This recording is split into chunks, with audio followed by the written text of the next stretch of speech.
So it's the 20th of March in 2022. So just before we chanted the Mangala Sutta, the discourse on blessings. And this is a very important teaching that gathers together all of the blessings in life. So the Devas, Brahmins, humans, none of them knew what exactly the blessings were in our lives and what things aren't blessings. And so they went to ask Indra, but even he didn't know. And in response he said, well, why don't you go to ask the perfectly self-awakened Buddha? And so the Devas went to ask the Buddha, and the Buddha taught about these 38 blessings. And so this starts off with Asevana Jabalanam, Panditanam Sevana, Pujaja Pujaniyanam. And so what that means is to not associate with fools, and rather to associate with the wise, and to honor those worthy of honor. And these are some of the highest blessings in life. And so this starts off with not associating with fools. And so we could take that in terms of external fools, people who have minds that are very coarse, very full of defilement. And these are foolish people. And so we call these putujanas. But they can also be good people, these kalyana janas, who can sometimes have thoughts which are defiled. But they don't follow these thoughts and allow them to come out in actions or in speech. And so there are also these kinds of beings. And within our hearts, they can also be foolish states as well sometimes. And these are things that we need to put effort into abandoning, that we don't allow them to come out through our speech, through our actions.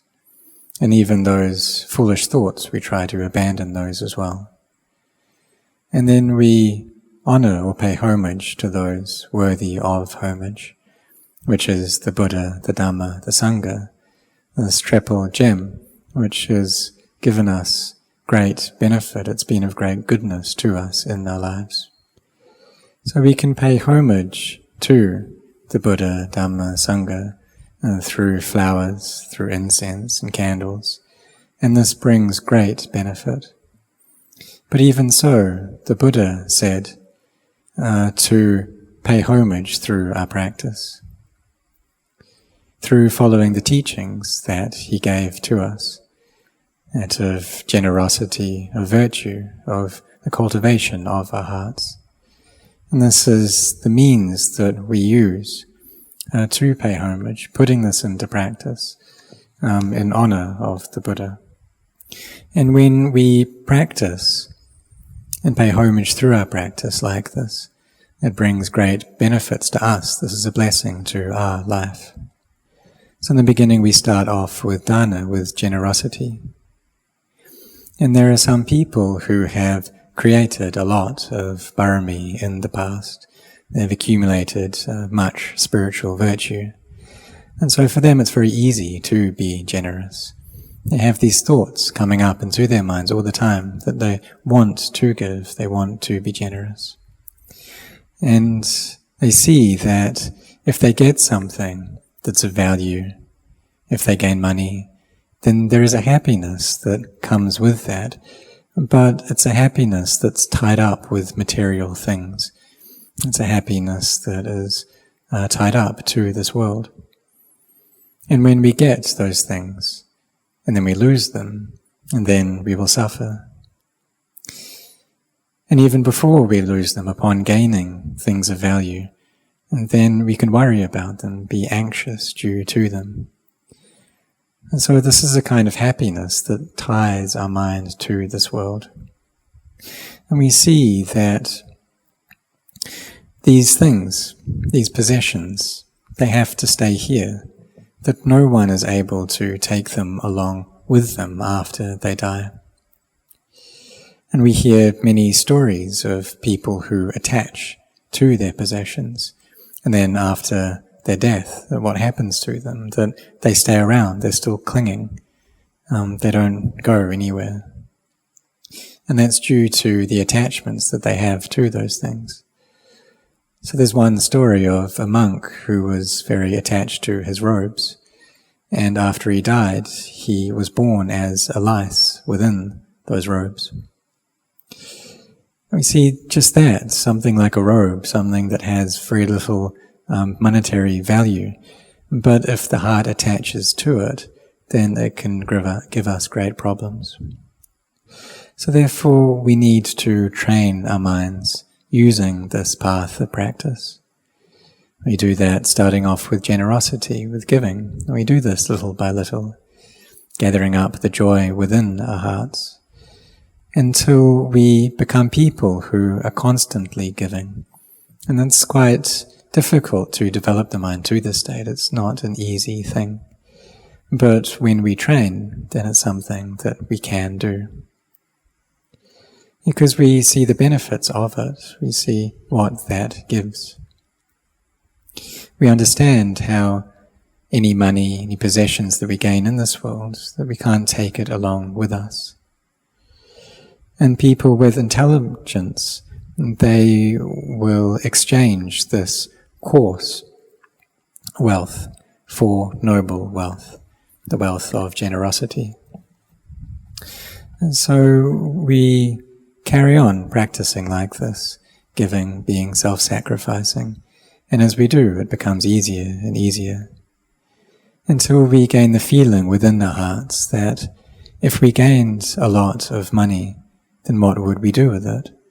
And the answer comes up that we would use it to be of benefit to the beings of this world, that we give, we're generous, we try to benefit this world, helping out the people here, helping out society in line with our means, that we don't just gather it up, accumulate that wealth, because we see that our lives are not sure, but our deaths are sure.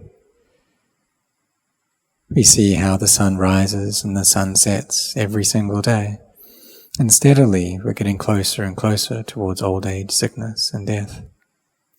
So when we are generous like this, and this becomes a habit for us. And then we move on to virtue, to this sila. We are composed through our actions of body and speech, and this too is a blessing in our life. And when we're generous and when we're virtuous, and then we gain peace, and our hearts become very contented. So just like Venerable Yasa, he had this inner contentment.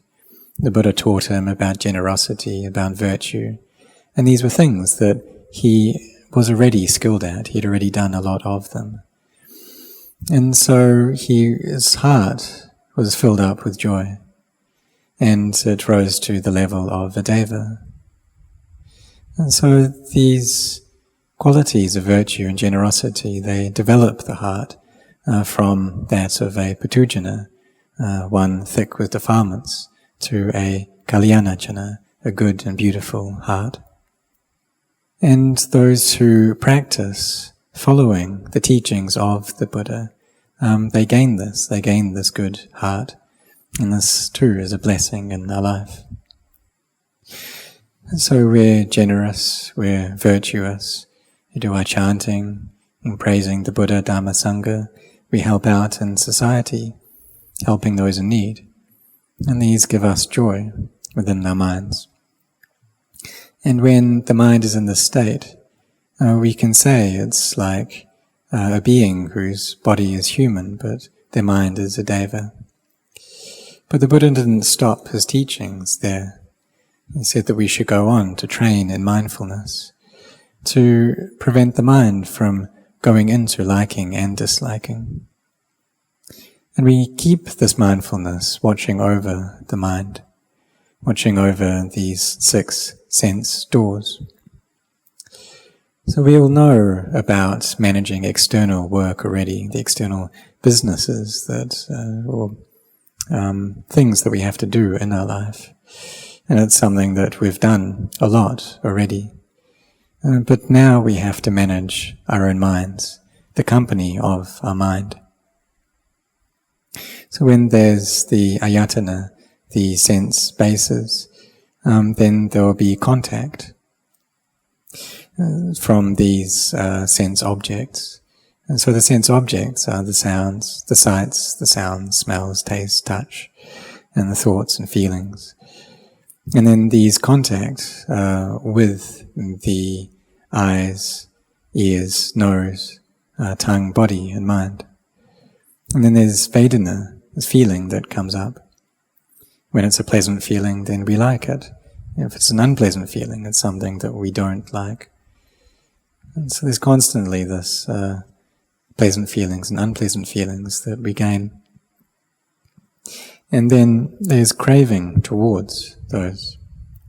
So there's the craving of sensuality, and the craving to have and become, the craving to not have, to not be. And then there's clinging that comes after that, and then from that, becoming and birth, and then suffering arises. And so this is the process of dependent origination. So we try to keep our minds bright and have a lot of mindfulness there, establishing our hearts in samadhi, and this will develop into wisdom. You can see how there's no true self there within the body, and break it down into emptiness and see how it's devoid of a true self. And do we see that? If it's something that we see into with a little bit of clarity, then we've seen the Dhamma a little bit. If it's something that we see with great clarity, then we've seen a lot of the Dhamma. And this insight into Dhamma gives our minds purity. And so there's also this attachment there within the mind, because the ignorance with the mind, it craves to be, it craves for a self, it wants to have a self. And so it attaches to the mind as being self. But really it's just a knowing element. It's a knowing element that through ignorance desires self. But when we can understand the truth, and we see that it's just Dhamma, it's just an element, a knowing element. But if it's yet unpure, then it will cling. And so we need to contemplate, to see the mind as just a mind. And if all people can extract the ignorance from their minds, then all will become awakened beings. They will realize this Buddha, this state of awakening. And there's no difference between those minds. They're all the same. And you don't separate them out. You don't say that they're from this country or of this race or this ethnicity. And so if all minds can reach this state of purity, there's no separation there. So when the mind isn't giving to liking and disliking, then this is bringing the mind to a state of wholeness, of completion. And this is the point where we see and attain to the Dhamma. And so the Buddha taught about this, right from the beginning, and taught about sacrificing, about giving our forgiveness to one another, and taught about how to work well, that all of these things are there within the 38 blessings of life. And when we follow these blessings, then they cultivate our minds and bring them to purity, and we can see the Dhamma. And so may all of you set your hearts on practicing in this way, and may all of you grow in the Dhamma.